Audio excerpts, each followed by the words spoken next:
हाल ही में पुणे शहर में गिलियन बैरे सिंड्रोम, जिसे हम जीबीएस भी कहते हैं, के मामलों में अचानक वृद्धि देखने को मिली है।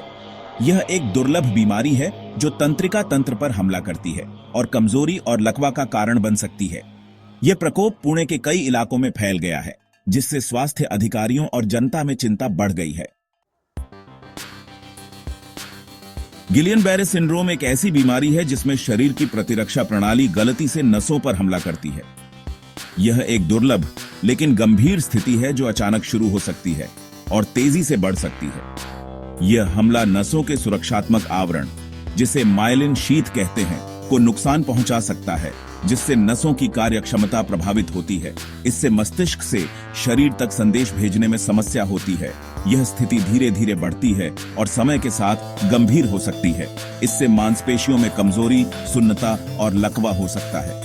ये लक्षण आमतौर पर पैरों और हाथों में शुरू होते हैं और धीरे धीरे शरीर के अन्य हिस्सों में फैल सकते हैं। जीबीएस के लक्षणों में पैरों और हाथों में कमजोरी और झुनझुनी शामिल है, जो धीरे धीरे ऊपर की ओर बढ़ती है। यह स्थिति इतनी गंभीर हो सकती है कि व्यक्ति को चलने फिरने में भी कठिनाई हो सकती है। गंभीर मामलों में यह सांस लेने में कठिनाई और लकवा भी पैदा कर सकता है। कुछ मामलों में मरीजों को वेंटिलेटर की आवश्यकता भी हो सकती है।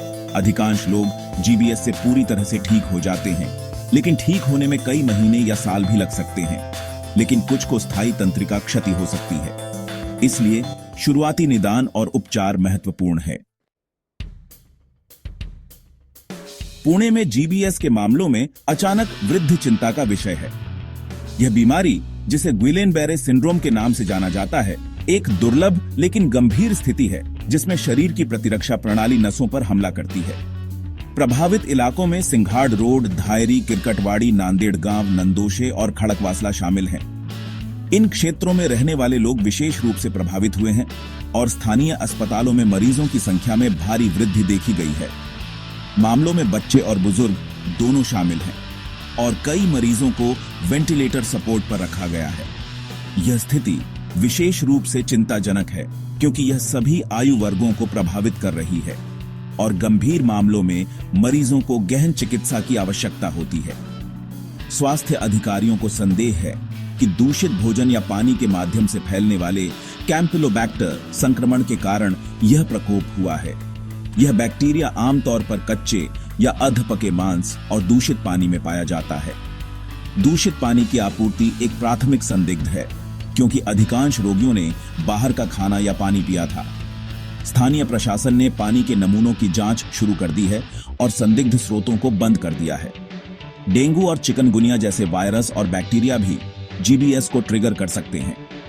इन बीमारियों के कारण भी प्रतिरक्षा प्रणाली कमजोर हो सकती है, जिससे जीबीएस का खतरा बढ़ जाता है। स्वास्थ्य अधिकारी इन सभी संभावित कारणों की जांच कर रहे हैं। राज्य स्वास्थ्य जीबीएस के प्रसार को रोकने के लिए लोग कई कदम उठा सकते हैं।